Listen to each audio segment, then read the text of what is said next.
మన 40వ డివిజన్ ప్రజానికానికి కార్యక్రమం ప్రతి జిల్లాలో సచివాలయాల వారీగా నిర్వహించడం మనం అందరం చూసుకున్నట్లయితే మనం ఎలక్షన్లు వచ్చే టైం అనేది మీకు తెలుసు.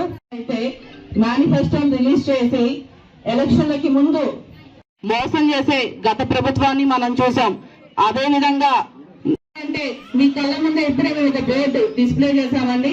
ఈ సచివాలయానికి 6,89,00,000 రూపాయలు అంటే అది చిన్న విషయం కాదండి. ఈ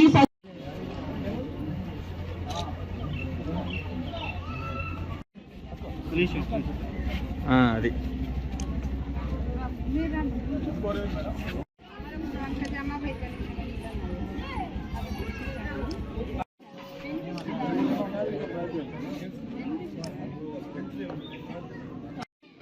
ఈరోజు ఆంధ్రప్రదేశ్కి జగనన్నే ఎందుకు కావాలంటే అనే కార్యక్రమాన్ని 40వ డివిజన్ నందు 40/2 సచివాలయంలో ఈరోజు మన బెనిఫిషియర్స్ ఆధ్వర్యంలో ఘనంగా నిర్వహించుకోవడం జరిగింది. ఈరోజు మనం చూసుకున్నట్లయితే జగనన్న బోర్డుని డిస్ప్లే బోర్డును ఆవిష్కరించాం. దాదాపు 40/2 సచివాలయానికి సంబంధించి 16,89,00,000 రూపాయలు నేరుగా ఎటువంటి లంచాలకి తావు లేకుండా మహిళల ఖాతాల్లో జమ చేయడం జరిగింది. ఇటువంటి కార్యక్రమాన్ని చేయడం నిజంగా చాలా ఆనందదాయకంగా ఉంది. మన రాబోయే రోజుల్లో ప్రజలందరూ దీన్ని గమనిస్తున్నారు. ఎందుకంటే మునుపటి రోజుల్లో మన గత ప్రభుత్వాలన్నీ ఒక మేనిఫెస్టోని పక్కన పడేసి గెలిచిన తర్వాత ప్రజల్ని పట్టించుకోని రోజుల నుంచి ఒక ఇంట్లో మంచి జరిగితేనే ఓటేయండి అని చెప్పే ఒక గౌరవ ముఖ్యమంత్రి జగనన్నకి పక్కన పెట్టేసిన ప్రభుత్వాలకి తేడాన్ని మన ప్రజలందరూ గమనిస్తూనే ఉన్నారు.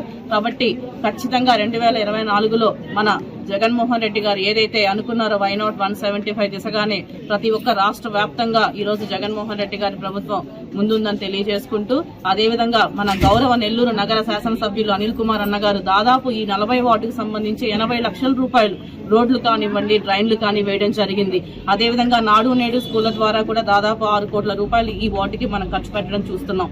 కాబట్టి ఇంత పెద్ద ఎత్తులో ఈ నెల్లూరు నగరాన్ని ఎన్నడూ లేని విధంగా ఈరోజు అభివృద్ధి పదంలో నడిపిస్తూ ఒక పక్క జగన్మోహన్ రెడ్డి గారి సంక్షేమం ఒకవైపు, అదేవిధంగా నెల్లూరు నగరంలో మన అనిల్ అన్న అభివృద్ధి ఒకవైపు, నెల్లూరు నగర ప్రజలందరూ ఇలాంటి ముఖ్యమంత్రి సమక్షంలో, అదేవిధంగా మన నెల్లూరు నగర శాసనసభ్యులు అనిల్ కుమార్ గారి సమక్షంలో చాలా ఆనందంగా ఉన్నారని తెలియజేసుకుంటూ, ఇటువంటి ప్రభుత్వం పదే రావాలి, ప్రతిసారి జగన్మోహన్ రెడ్డి గారు ముఖ్యమంత్రిగా ఉండాలని, హ్యాట్రిక్ ఎమ్మెల్యేగా నెల్లూరు నగర శాసనసభ్యులు అనిల్ కుమార్ గారిని గెలిపించుకోవాలని ప్రజలందరూ ఆకాంక్షిస్తున్నారని, అబద్ధపు రాజకీయాలని అలా ఎప్పుడో వచ్చేసి మాకు ప్రజలు నిరాదనం పడుతున్నారని నారాయణ లాంటి మోసగాలను నమ్మే పరిస్థితుల్లో ఎక్కడ కూడా ఏ వార్డులో మనం చూస్తున్నాం, ఎక్కడ ప్రజలు లేరని తెలియచేసుకుంటూ ఖచ్చితంగా రాబోయే రోజుల్లో మన అనిల్ అన్న ఖచ్చితంగా హ్యాట్రిక్ ఎమ్మెల్యేగా గెలవబోతున్నారని తెలియజేస్తున్నాం.